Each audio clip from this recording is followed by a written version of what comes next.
Mr. Silent Channel. Please don't skip the ads. Kabanata 3041, Sword Immortal in White. Elder Sister. Sinampal ni Sima Rufeng ang kanyang sarili na may hitsura ng pagsisisi, kasalanan ko ang lahat. Rufeng, paano kita masisisi, lahat tayo ay bobo. Bumantong hininga si Luoli. Medyo natarante si Ye Fan nang marinig niya ito, at tinanong si Xiao Waisu sa pamamagitan ng sound transmission. Anong nangyayari? Napabuntong hininga si Xiao Waisu at pinag-usapan ang nangyari. Lumalabas na sa mga alyansa ng martial clan, lalo na sa ilang malalaking lungsod, may mga arena para sa martial arts at discussion of swords mula noong sinaunang panahon. Sa paglipas ng panahon, ang mga arena na ito ay nakabuo ng pagsusugal. Sa pangkalahatan, kunin ang ginto at pilak na mineral bilang isang taya. Para sa mga advanced, gumamit ng mga magic tool, o kahit na espiritual na mga tool bilang taya. Sa labanan sa arena, upang maiwasan ang ilang mga matatanda na supuin ang iba na may paglilinang, kaya't ang mga kasanayan at diskarte ay ang mga pangunahing.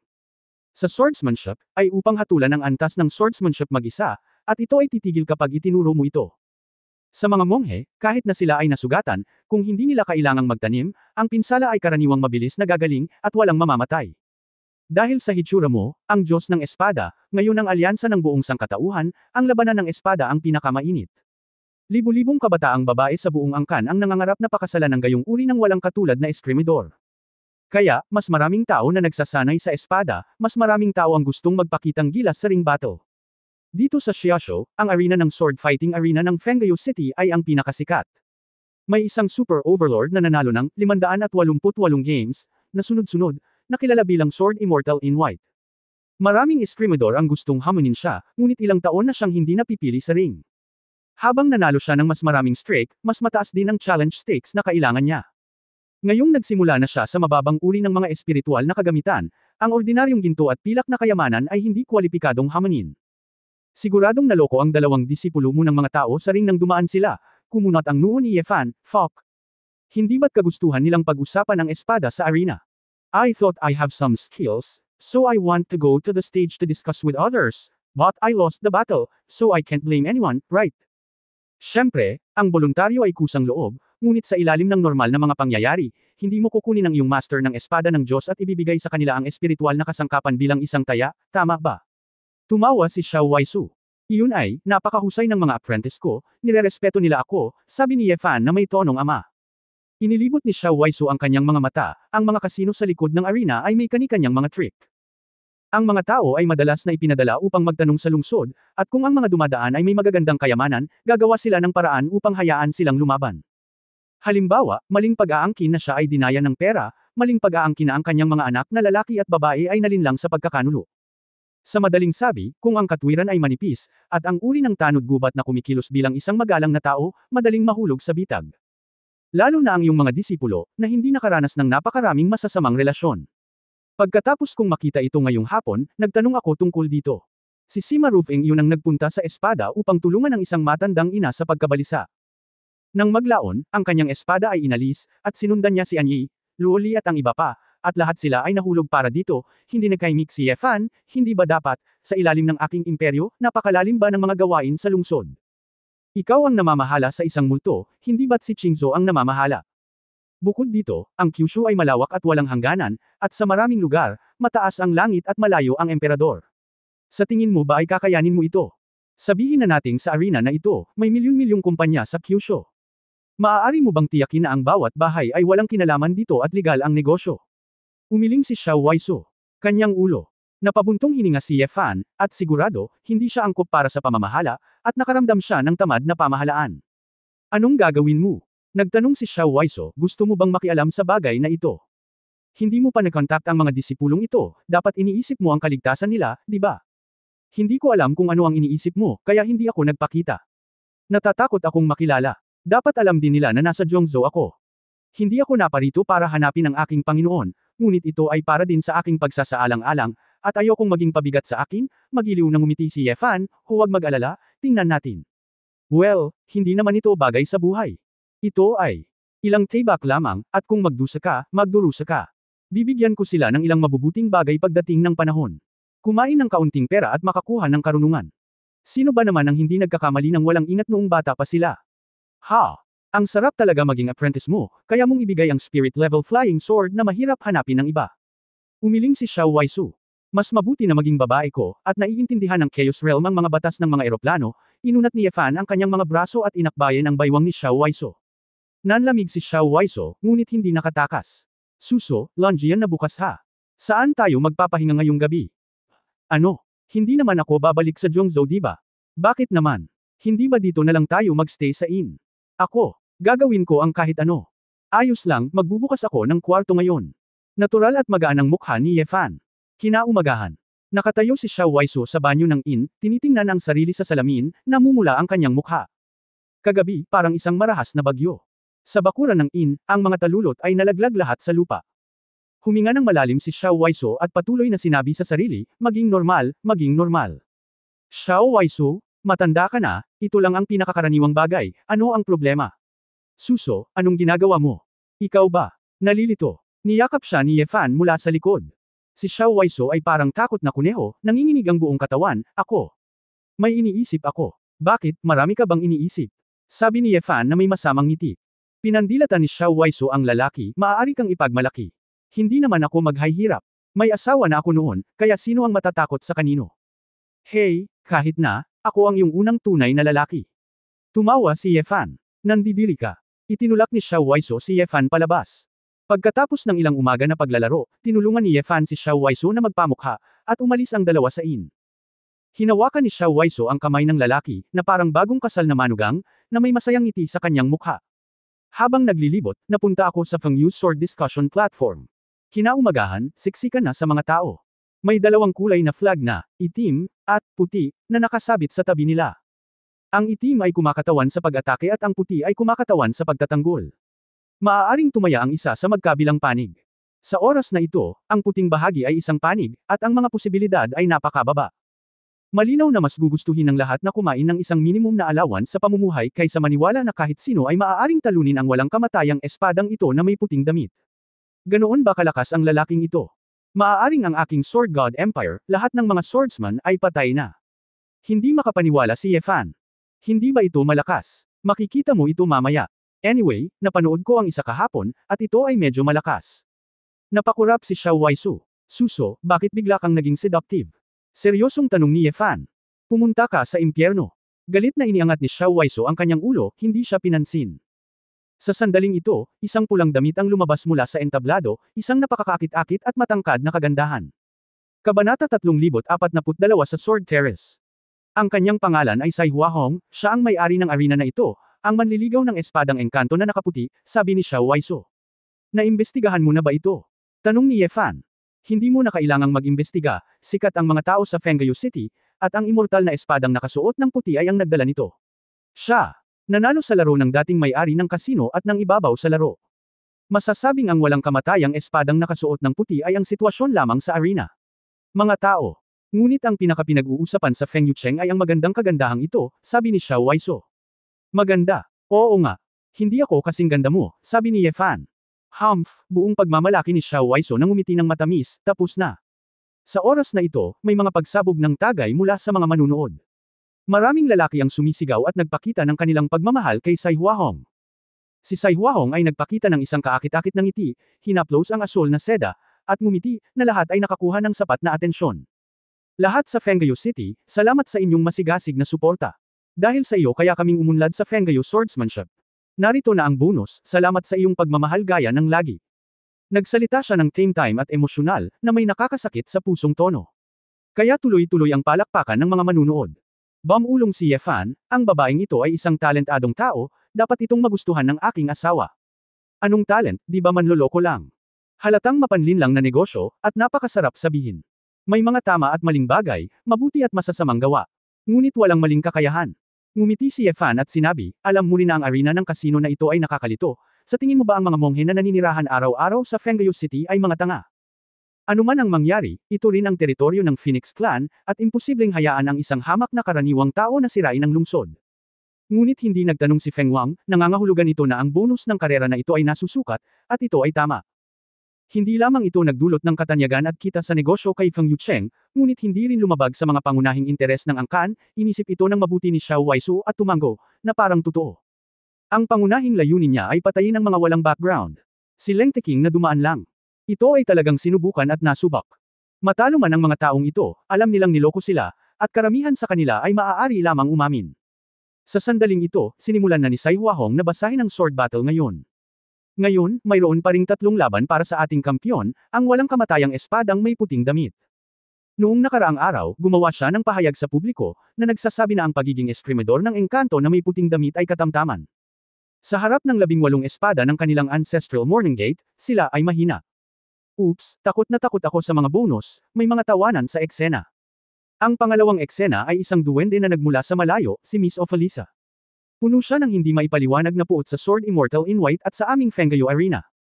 Hindi alam ni Huahong kung paano siya ay provoke, at kung may emergency, gusto kong hilingin sa lahat na protektahan ang bonus, isang grupo ng malalaking lalaki sa ibaba ang nagpakita ng kanilang pakikiisa at nagmamadaling ipahayag ang kanilang panunumpan na protektahan ang amo ni Huahong.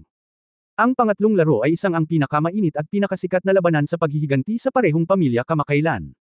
Ilang mga magsasaka ng espada mula sa malalayong lugar, sina Sima Rufeng, Luo Li, at iba pa, ay nakipag-away sa engkanto na may puting damit na espada ilang araw na ang nakalipas, sa palagay ko naaalala pa rin ang lahat. Hindi nila gustong mawala ang Spirit Tool level flying sword, at inimbitahan ang kanilang senior sister. Mabawi kaya ng babaeng bayaning Hua Xiaoluo mula sa pamilya ni Shenlong ang dignidad para sa kanyang mga nakababatang kapatid na lalaki at babae. Nagkaroon ng maraming talakayan sa lugar, at agad na dumating ang atensyon at sigasig. Inaanunsyo ko na ngayong araw, opisyal na magsisimula ang talakayan ng espada ni Feng Yu. Ayon sa nakagawiyang pagsasanay, lahat ay may pagkakataon pa na itaas ang kanilang taya ng isang incenso stick bago ang unang laro. Nais ko sa iyo ang lahat ng pinakamahusay na swerte, tayo. Maghintay at tingnan. Yumuko si Sai Huahong. Pagkatapos nito, naglakad siya pababa ng paisa-isa, nag-iiwan ng nakakapukaw ng pag-iisip. Ang isang grupo ng mga sugarol ay nagmamadaling tumakbo sa itim at puting bandila, tumaya ng ligaw. Huwag ka nang pumunta sa susunod na punto, suportahan mo ang iyong alagad. Tanong ni Xiao Waisu. Kalimutan mo na, hindi na kailangan. Maestro ka ba? Kapag natalo ka, talo ka. Suporta, kailangan mo ba talagang kumita? Inilabas ni Xiao Waisu ang kanyang pitaka, bam-antong hininga, at tumakbo para direktang pinindot ang lahat ng spark coins. Hindi napigilan ni Ye Fan ang tumawa at tumawa. Talagang medyo lumalaban siya sa ganitong uri ng pagsusugal. Walang iba, kundi ang pagsusugal gamit ang espada, hindi niya ito nagustuhan. Pagkatapos ng isang stick ng insenso, ang mga kurtina sa magkabilang gilid ng singsing ay hinayla bukas. Ang unang dumating sa entablado ay isang elder ng angkan ng yuto. Sa katunayan, siya ay nasa 30s pa lamang, at ang kanyang cultivation base ay nakarating na sa Emperor of Heaven. Dala-dala ang isang asul na kulay abo na epee, siya ay payat at may mabangis na mamamatay tao na aura. Elder Wu, hindi mo magagamit ang talento ng Despairing Heart, kapag tinatalakay ang swordsmanship, kaya mo ba? Upang manalo ng mag-isa, gumamit siya ng verbal provocation sa simula. Gayunpaman, ang Wu Shuexen ay malinaw na isang lumang ilog at lawa, at ang langis at asin ay hindi pumapasok, at ang hininga ay hindi magulo. Hindi nagtagal, lumabas ang isang bilog na figure mula sa kabilang panig. Nakasuot ng puting damit, ngunit hindi sa lahat ng walang kamatayan, nararamdaman ko na ang bag ng karne ay medyo hindi mabata, at ito ay sasabog anumang oras. Napakamot ng bahagya na kalbo ang ulo ng matabang eskrimidor at humikab na parang kakagising lang. Itong batang ito. Bakit siya? Hindi mapigilan ni Ye Fan na matigilan, bagamat ang kanyang mukha ay tumanda ng husto, mula sa isang binata hanggang sa isang medyo may edad na mamantika na tiyuhin. Ngunit, Jiang Xiaobai, ang taong matabang ito, kahit na maging abo. Alam mo, nagulat si Xiao Waisu. Itinuro ko ang kalahati ng talino ng batang ito. Sa tingin mo ba hindi ko siya kilala? Napangiti si Ye Fan. Napabulala si Xiao Waisu, hindi mo sinabi ng mas maaga. Kung gayon ang pera ko ay hindi naubos. Hindi napigilan ni Ye Fan na matawa, di ba sabi mo wala kang pakialam kung manalo o matalo, para lang suportahan ang alagad ko. Ngumisi si Xiao Waisu, hindi na ako makapaghintay na tumalon at kagati ng lalaki ng ilang beses. Kailan nakaputi itong Sword Immortal, kailan mo tinanggap ang apprentice mo? Tanong muli ni Xiao Waisu. Para sa kanya, ito ay dapat na 100,000 taon na ang nakalipas. Pagtatansya ni Ye Fan, si Xiao Waisu ay sumipsip ng malamig na hangin, at nawala ang lahat ng kanyang iniisip. Hindi tama iyan. Ang Fatty Jiang na ito ay umalis sa mundo kasama ang ibang mga tao upang tuklasin ang ibang mga mundo. Bakit siya dumating? Mag-isa dito. Halika dito. Bakit hindi ka lumapit sa akin? Hinawakan ni Ye Fan ang kanyang baba. Hindi kaya sa isip niya, hindi naman talaga siya ganoon kahalaga, at gusto niya itong makita muli. Ayon sa ugali ni Jiang Xiaobai, posible talaga, kung tutuusin, marami na siyang inabuso noon, at mas mahigpit siya. Kung titingnang mabuti ang lakas nitong Fatty Jiang, narating na niya ang Kaitian Realm. Pagkatapos ng higit sa 100,000 taon ng paglilinang, siya ay likas na may talento, at hindi karaniwan na magkaroon ng gayong lakas. Sayang at hindi ko naintindihan ang mga batas ng eroplano, at tinatayang wala itong kinalaman sa kanya. Jiang Xian in white, sisirain ng matandang ito ang iyong 588 game winning streak ngayon. Matapang na pahayag ang ginawa ni Wu Shuxan, dahilan para matawa ang lahat. Pero sa totoo lang, alam din ng marami na kapag natalo sila, hindi sila nahihiya. Ngunit kung manalo ka, ito ay isang magandang pagkakataon upang gumawa ng isang pangalan para sa iyong sarili. Kaya naman, kahit napakiramdam ng maraming tao na mababa ang tsansa nilang manalo, gusto pa rin nilang pumunta sa ring at gumawa ng malaking taya. Sa oras na ito, tumalon si Elder Wu at sinaksak gamit ang isang mabangis at hindi pangkaraniwang espada, inaatake si Jiang Xiaobai. Kabanata 3043 ang klise ay matagumpay. Kahit na walang pangangailangan para sa paglilinang, ang mga ordinaryong tao ay hindi makikita ang labanan ng mga eskrimador na may ganitong paglilinang. Ang mga espada ay maaaring magdala ng nakakapasong hangin. Bagamat kanina pa inaantok si Jiang Xiaobai. Ngunit nakikita ang kabilang panig na kumilos, hindi siya mabagal sa kanyang pagsisikap. Ang isa ay nagtaas ng isang spirit level na lumilipad na espada na may parehong antas, at bahagya itong hinuranggan ng isang baitang. Nagulat sa labas ng field. Ang parehong eskrimador, karamihan sa kanila ay dapat na makaiwas o itapon ang espadang ito. Ngunit pinili ni Jiang Xiaobai na harangan ito ng direkta, na nagpapahiwatig na siya ang may kontrol sa swordsmanship, lakas, at iba pa ni Wu Shuxan. Itinulak ng matabang braso ni Jiang Xiaobai si Wu Shuxan palayo. Kaagad, isang bulaklak ng espada ang itinaas na parang conjuration, na nagpasilaw sa mga tao. Hindi alam ni Wu Shuxan kung paano lumaban, kaya maaari lamang siyang umatras. Malakas na sumulong si Jiang Xiaobai, at tuloy-tuloy na natalo si Wu Shuxan. Nagpatuloy ang palakpakan sa ibaba, at naging hindi mapakali ang field. Ang eskrimador na ito na nakaputi ay napakalakas, ni hindi ko ito makita ng malinaw, sabi ni Xiao Waiso. Sinadya niya ito, ang taong ito mula sa angkan ng yuto ay hindi niya kalaban. Sa katunayan, ito ay malulutas sa loob ng 3 espada, sabi ni Ye Fan. Kung gayon bakit kailangan niyang magtrabaho ng husto? Siguro. Hiniling ni Sai Huahong sa kanya na maglaro ng mas mahusay, huwag masyadong suspense, napabuntong hininga si Ye Fan. Tama, kapag binili mo siya at nanalo, kakainin mo ang minimum na living allowance, hindi ka man lang kumikita ng malaki, pero ang dami pa ring bumibili. Kung talagang binili mo siya at nanalo, hindi ka kikita ng malaki. You still have to give kung lahat may kaunting pag-asa, may bibili ng challenger para manalo. Biglang si Xiao Waisu. Oo naman, hindi nagtagal para makahanap si Wu Shuxan ng pagkakataon. Sinamantala ang sitwasyon, siya ay gumanti sa pag-atake at pinigilan si Jiang Xiaobai gamit ang ilang mga espada. Tila may pag-asa para sa tagumpay. Ngunit si Jiang Xiaobai ay biglang, nang agaw ng butas, sinamantala ang sitwasyon para maka-counterattack, at pinilit si Wu Shuxan na palabasan sa ring. Pagkatapos ng pabalik-balik, ang isang grupo ng mga tao na bumili ng Wu Shuxan sa pinangyarihan ay sumigaw lahat ng, sayang naman. Pangit ang mukha ni Ye Fan, kahit na sinabi niya, kung ano ang ginagawa ni Jiang Xiaobai, hindi niya ito mapipilit. Ngunit sa panunood ng matabang lalaking ito na ginagamit ang kanyang espada para sumugal at tumulong sa pakikipaglaban sa mga pekeng postporo, medyo hindi siya komportable. 100,000 taon. Marahil ito ay talagang nagbago. Naisip ni Ye Fan ang mag-amang Ling Qingfeng at Ling Baiguang mula sa paksayo ng Shushan. Kung nakita nilang naging ganito si Jiang Xiaobai. Sa ilalim ni Jie Quan, magagalit at malulungkot ba sila? Nahulog si Ye Fan sa isang sandali ng pagmumuni-muni. 100,000 taon na ang nakalipas. May pakialam ba siya o wala? Matapos mag-isip ng ilang sandali, biglang napagtanto ni Ye Fan na siya ay talagang tanga. Ilang taon na ba ito? Gaano kalapit ito? Ano ang kinalaman nito? Kahit na ang engkwentro ngayon ay hindi si Jiang Xiaobai, hindi ang kanyang dating kaibigan. Isang promising swordsman, na halatang makapangyarihan, ngunit nanlaloko ng mga tao para sa pera at sadyang nakikipaglaban sa mga pekeng laban. Ito ay isang bagay na dapat alagaan. Higit pa rito, ipinagkatiwala ni Ling Baiguang ang kanyang sarili sa pangangalaga at paggabay kay Jiang Xiaobai. Hindi masabi kung gaano ito katagal. Dahil siya ay buhay pa, ito ay maliwanag na makita Jiang Xiaobai pumunta sa maling paraan at tumayo at magsalita ng ilang mga salita. Nakikinig man siya o hindi ay ibang usapan. Nang iniisip ito ni Ye Fan, lumitaw na ang pangalawang challenger sa entablado. Ang silver-haired elf beauty, si Ophelisa, ay may hawak na isang payat na espada na natatangi sa duwende, at nakasuot ng magaan na baluti na gawa sa mga piraso ng pilak at balat. May mga sipol mula sa mga manunood, at maraming tao ang natawa nang makita nila ito. Ang mga duwende ay medyo mahina sa protos, na may kinalaman sa kanilang likas na pagbaba ng yin at yang, at ang kanilang pisikal na kalidad ay hindi kasing ganda ng sa mga Diyos at mga anghel. Gayunpaman, ang mga busog, espada, at mahika ang lahat ng kanilang lakas. Miss Elf, hindi mo ba naisip? Nawala na ang kapatid mo sa sarili, at nawala ka sa sarili mo, hindi ba nararapat? Si Jiang Xiaobai ay mukhang gusot sa oras na ito, at hinikayat, maaari kong pag-usapan ito sa Lady Boss at bigyan ka ng pagkakataong magsisi. Shut up! Niloko ko ang kapatid ko sa lungga ng tigre, at mukha pa rin akong magpanggap na mabuting tao dito. Bagamat, ang aking mga duwende ay hindi kasing kapangyarihan ninyong mga tao, hinding-hindi ako magsisisi na mangako. Sinabi na may pulang mata, ngayon, kailangan kong tabyusan ang aking kapatid na babae. Kahit na ito ay napaka-inspirational, karamihan sa mga tao ay hindi maasahin sa lahat. Mukhang magkakaroon pa ng mga dilag sa Lulo Street ngayong gabi. Mas maganda ang figure ng babaeng ito kaysa sa kapatid niya, haha, hindi ko alam kung sinong tiyuhin ang pinagpala. Sumimangot si Xiao Waiso at kumaway kay Ophelia para magsaya.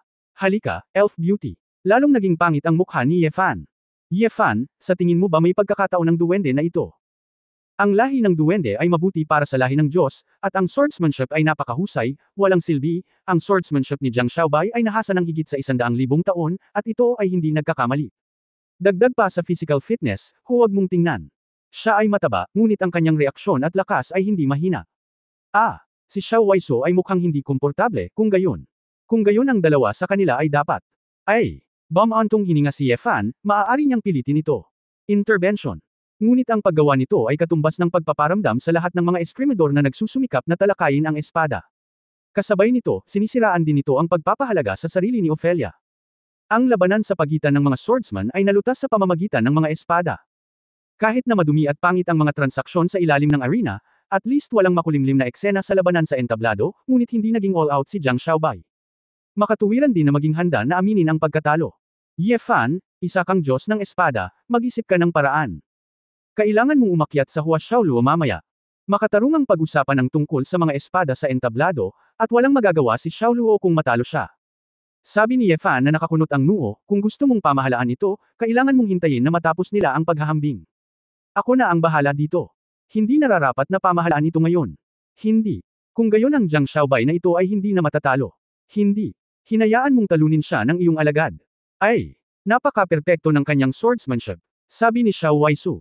Hindi yan totoo, umiling si Ye Fan, kung ang swordsmanship ay hindi nagkakamali, dapat nating gamitin ang ating lakas para masira ito. Walang kapintasan, pilit tayong gagawa ng kapintasan. Kung lalabanan ko ang taong matabang ito, isang espada ang magbubunyag ng tunay niyang anyo. Nakakalungkot na itong si Ophelia ay hindi sapat na malakas at hindi sapat na mabilis upang pilitin si Jiang Xiaobai na gumawa ng isang kapintasan. Walang kapintasan, lakas lang ang magagamit mo para makalusot. Okay. I see. Hahanapin ko si Xiaoluo, may paraan ako para matupad ito. Lumalakas siya. Nagpakita si Xiao Waiso ng mapanlinlang na ekspresyon, at pagkatapos niyang matapos ang Ye Fan, nagplano siyang tumakbo para hanapin si Hua Xiaoluo. Tumigil ka. Ngumiti si Ye Fan, ano ang iyong pagkakakilanlan? Bilang Presidente Xiao, hindi ko kailangan na lumapit ka, nakita ko na rin si Xiaoluo, kaya sa tingin ko ito ay muling pagsasama-sama ng mga matandang kaibigan. Huwag kang mag-alala, hindi ipaalam sa kanila na narito ka, at hindi ito magdadala sa kanila ng anumang panganib. Napakurap si Xiao Waisu. Hindi nakaimik si Ye Fan, sandali lang. Anong ginagawa mo? Ikaw ba? Talagang namamatay. Sabi ni Xiao Waisu. Sinabi ko na ang lahat, at kapag natapos na ang laban, natural na kakausapin ko ang matabang lalaking iyon. Kahit na sabihin mo kay Xiaoluo kung paano siya talunin, hindi ito magagawa ng kasalukuyang lakas ni Xiaoluo, sabi ni Ye Fan. Hehe, hindi pa ba sapat ang lakas at bilis? Mayroon akong paraan, at hinding-hindi ito ituring na panloloko. Napangiti si Xiao Waisu ng may pagmamalaki. Mukhang naguguluhan si Ye Fan, pwede ba? Ang iyong tuntunin sa eroplano. Malalaman mo mamaya. Mabilis na tumakbo si Xiao Waisu upang hanapin si Hua Xiaoluo. Hindi napigilan ni Ye Fan ang paghimas sa kanyang baba. Medyo na-curious siya kung ano ang gagawin ni Xiao Waisu. Kabanata 3044 na sino ang iyong Panginoon? Ang susunod na labanan ay katulad ng naisip ni Ye Fan. Bagamat si Ophelia ay isang magaling na elf na babaeng eskrimador, mas mahina siya kaysa kay Jiang Xiaobai sa lahat ng aspeto. Bago siya nagpumilit sa 20 galaw, natalo na siya. Ito ay dahil hindi masyadong seryoso si Jiang Xiaobai at sadyang naglalabas ng tubig. Nang matanggal ang repair ni Ophelia, bumagsak din ang kanyang mga luha ng kawalan ng pag-asa at hindi pagnanais at kawalan ng kakayahan. May mga sipol mula sa mga manunood, at marami ng tao ang sumisigaw na hanapin siya upang tumugtog. Nang marinig ang mga kasuklam-suklam na salita na iyon, gusto ni Ophelia na mamatay. Ate, pasensya na po sa inyo. Biglang naglabas si Ophelia ng punyal at diretsyong sinaksak sa lalamunan niya, balak na tusukin ang magandang ulo niya. Hoy! Nagulat si Jiang Xiaobai, naging puting bahaghari, at pinalipad ang punyal gamit ang isang espada. Anong ginagawa mo? Ako. Ayoko talagang tabyusan ang sarili ko. Sabi ni Jiang Xiaobai. Pagtubos. Malungkot na ngumiti si Ophel isa, habang buhay kaming umaasa ng kapatid ko sa isa't isa, at ngayon pareho kaming natalo sa ibang bansa. Wala man lang tayong pera para maibalik sa ating bayan, ano ang magagamit natin para matubos tayo? Kahit na, handa akong aminin ang pagkatalo. Hindi na sa iyo ang buhay mo. Umakyat si Sai Huahong sa entablado sa oras na ito, na may kasamang dalawang matipunong lalaki sa Chaos Realm. Alisin mo. Bantayan mo siya ng mahigpit. Bago niya ibenta, bawal siyang mamatay. Oo, Madam Boss. Sinupil ng dalawang malalaking lalaki si Ophelia at ibinaba. Huahong. Talagang gusto niyang mamatay, oh. Hindi na kayanan ni Jiang Xiaobai. Xiaobai, tapusin mo muna ang huling laro, pagkatapos ay bumalik at pag-uusapan natin ito, mahinang ngumiti si Sai Huahong. Walang magawa si Jiang Xiaobai, kaya tumanggaw siya. Si Ye Fan ay nakatayo sa ilalim ng entablado, tinitingnan ang lahat ng ito, ang kanyang mukha ay naging mas malungkot. Sa katunayan, matagal nang nakasanayan ni Ye Fan ang mga ordinaryong masasamang tao, masasamang gawa, o ilang madilim na bagay. Ngayon, matagal na siyang walang alam sa maraming makamundong bagay. Ang isa ay marami na siyang nakitang lahat, at ang isa pa ay iba ang pattern niya, at wala siyang pakialam sa maraming detalye. Limitado ang enerhiya ng tao. Lumipad si Ye Fan sa iba't ibang lahi at mundo, at napakaraming isyo na dapat isaalang-alang. Ibinigay niya ang imperyo kay Su Qingzhou, at bahagi nito ay natural na hindi siya interesado, ngunit ang susi ay wala talaga siyang oras upang pamahalaan ito. Gayunpaman, kapag nakikita niya ang isang taong kilala niya, talagang nagmamalasakit siya sa isang tao sa kaibuturan ng kanyang puso, at talagang nasasangkot siya sa ganoong bagay. Mahirap pa ring baliwalain si Ye Fan. Itong matabang lalaki. Paano kaya ito? Nang maramdaman ni Ye Fan na gusto niyang baligtarin ang buong arena at sipain ng matabang lalaking ito palayo. Umakyat si Hua Xiaoluo sa entablado. Hindi matangkad, nakatingin sa mahinang babae, pagkaakyat na niya sa entablado, nagdulot ito ng mga pagsabog ng bus. Narito rin ang sitaw na ito upang pag-usapan ang espada. Nararamdaman ko na ang espadang engkanto na nakaputi ay dinurog siya hanggang sa mamatay. Bata, dapat kang umuwi at gawin ang iyong takdang aralin. Ang talakayan ng espada na ginagampanan ng mga matatanda ay hindi angkop para sa iyo. Kahit na maraming ito ay isang biro, ngunit ito rin ay isang pandiwang pag-atake mula sa isang grupo ng mga sugarol. Si Hua Xiaoluo ay kadalasang mahiyain, ngunit sa pagkakataong ito, ang kanyang maliit na mukha ay medyo seryoso, namumula at nagngangalit ang kanyang mga pilak ng ngipin. Elder sister, halika na. Elder sister, ikaw ang pinakamahusay. Sigaw ni na si Ma Rufeng, Luoli at iba pa mula sa mga manunood. Si Xiao Waiso ay nakatayo kasama nila sa sandaling ito, na may mapagmataas na mukha. Nagtaka si Ye Fan, ano ang ginawa ng babaeng ito? Mukhang walang espesyal na pagbabago sa Hua Xiaoluo. Bina-paraphrasing mo lang ba ang sarili mong mga salita? Sa sandaling ito, nagsimula ang talakayan ng mga espada. Bata, ang iyong mga nakababatang kapatid na lalaki at babae ay may mahusay na espada. Gayunpaman, ikaw ba talaga ang kanilang senior na kapatid? Hindi makapaniwala si Jiang Xiaobai, bakit parang ikaw ang junior sister? Hua Xiaoluo. Galit na sabi, ako, bata pa lang ako, at mas maaga akong nagsimula kaysa sa kanila. Sino ang iyong master? Ang Panginoon ay dapat na isang napakahusay na eskrimidor, kung hindi, hindi niya ito magagabayan ng maayos. Si Jiang Xiaobai ay labis na nagulat na ang lahat sa madla ay hindi nila inaasahan na ang eskrimidor na nakaputi ay labis na minamaliit sa mga natalong general ng kalaban.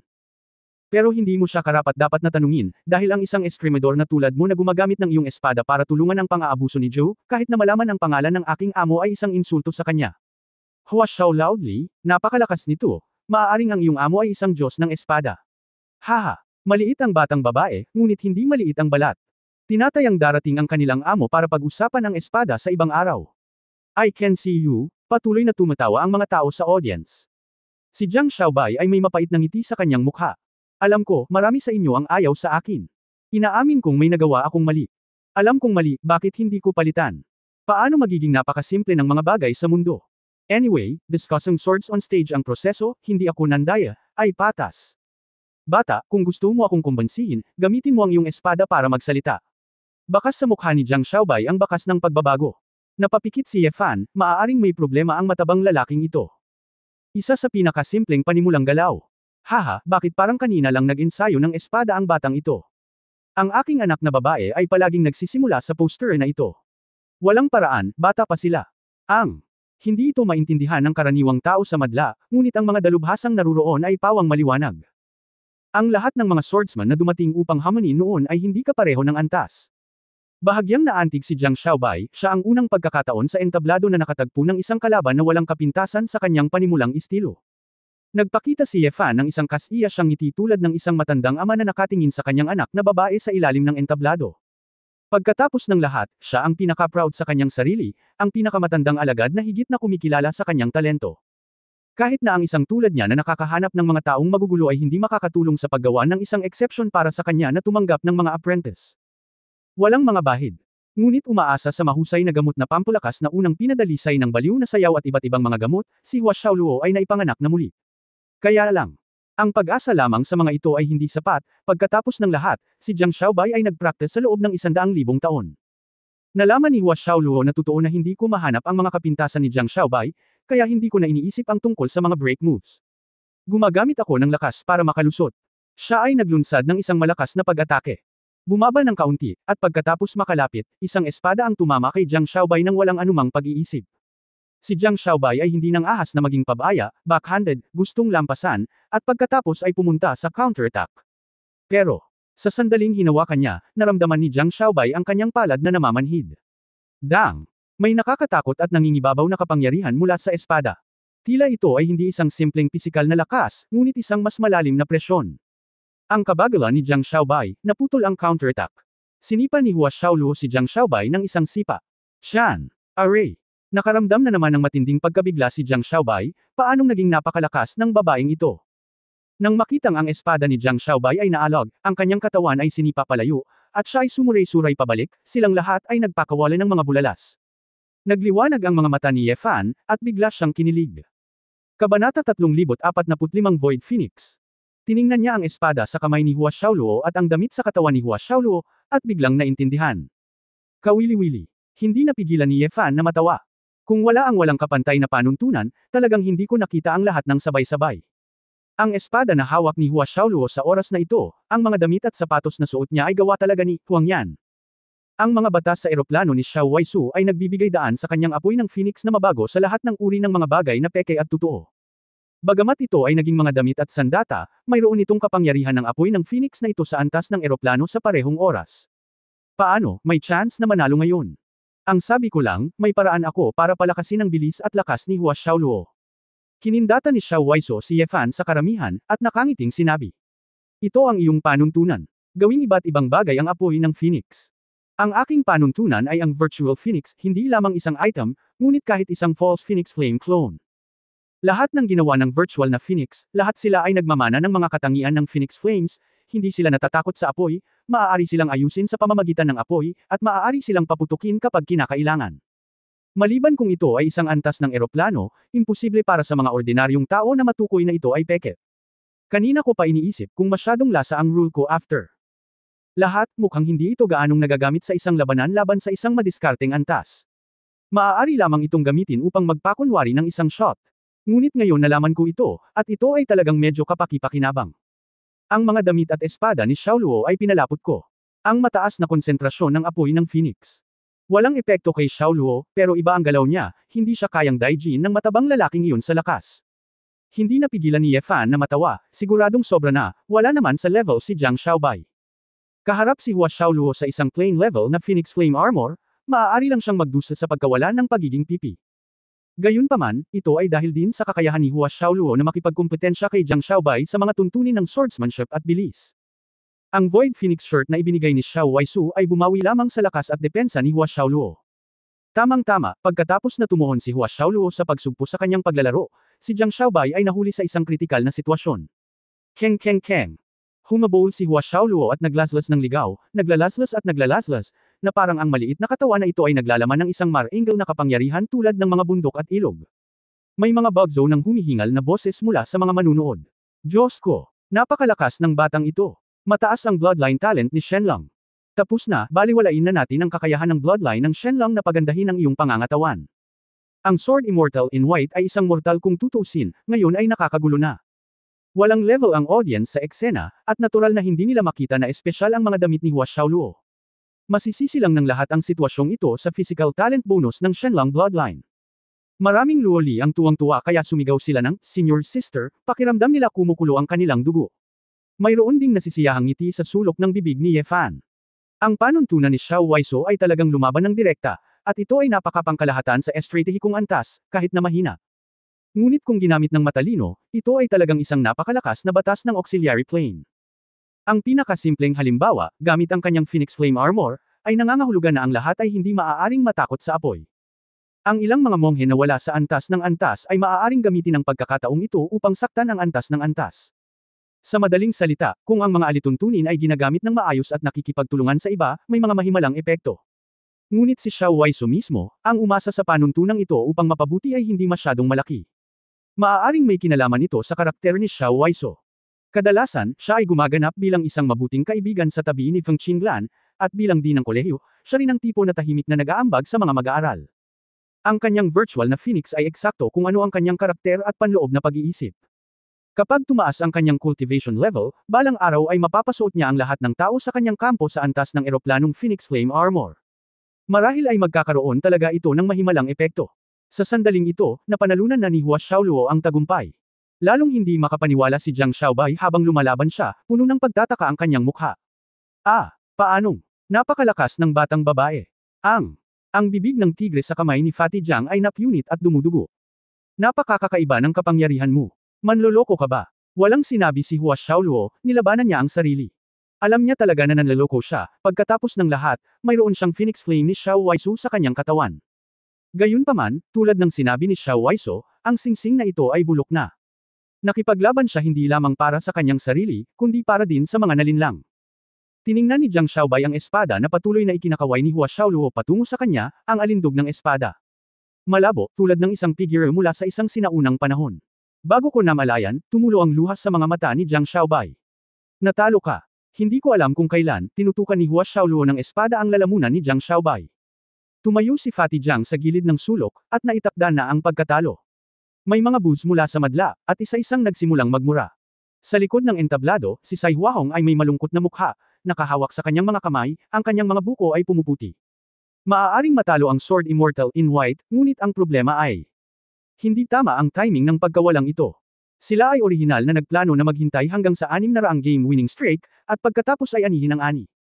Sa hindi inaasahang pagkakataon, maaga itong nawala. Mahulog. Ang kasino ay hindi lamang nabigo na kumita ng pera sa pamamagitan ng pagpapatakbo sa dilim, ngunit nawalan din ng pera. Isang grupo ng mga taong may flock mentality na bumili ng mga bulaklak at nanalo, halos himatayan sa kilig. Nagkaroon ng instant riot sa eksena, at nagbugbog ang magkabilang panig. Ang mga gwardya ng Fengyo City ay nagsimulang sumali, at ang energy barrier isolation nets ay isa-isang pinakawalan, na pumipigil sa mga monghe dito sa pakikipaglaban sa mga grupo. Gayunpaman, ang dalawang tao sa entablado ay tila hindi narinig ang kaguluhan sa ibaba. Na-distract ka sa huling 10 galaw, sabi ni Hua Xiaoluo na nakakunot ang noo. Huwag kang magambala, natalo rin ako. Ngumiti si Jiang Xiaobai ng mapang-akit. Huwag mong tulungan si Zhou, talagang napakalakas mo, sabi ni Hua Xiaoluo. Ibinaba ni Jiang Xiaobai ang kanyang ulo, kinamot ang kanyang malaking plato sa mukha na puno ng taba, at tahimik na naglakad pabalik nang nakayuko ang kanyang ulo. Nang makita si Jiang Xiaobai na naglalakad pabalik sa backstage, huminga ng malalim si Sai Huahong. Magiliw na ngumiti ang babae at umakyat para yakapin si Jiang Xiaobai. Xiaobai, ayos lang. I'm sorry. Bonus, hindi ko siya matatalo. Hindi bale, ang tagumpay o pagkatalo ay karaniwan, bumalik ka sa pahinga, haharapin ko ito mamaya. Salamat. Lumabas si Jiang Xiaobai sa Fengyo Casino, nakasuot ng itim na hood at balabal, naglakad sa hindi gaanong mataong eskinita, at bumalik sa kanyang tirahan. Sa isang tahimik na bakuran, sa ilalim ng isang lumang puno. Umupo si Jiang Xiaobai. Matapos huminga ng ilang hininga, namula ang mga mata ni Jiang Xiaobai bago niya namalayan. Palagi niyang nararamdaman na may mali kay Hua Xiaoluo, ngunit hindi niya masabi ang partikular na sitwasyon. Matagal na akong hindi nakakaramdam ng ganito. Hindi nagkasundo, tama. Oo. Tumanggo si Jiang Xiaobai bilang hinaing at sumangot. Ngunit hindi nagtagal, napagtanto niyang may mali. WHO. Biglang tumalbog si Jiang Xiaobai na parang bola, ibinaling ang kanyang ulo para tumingin sa isang tabi.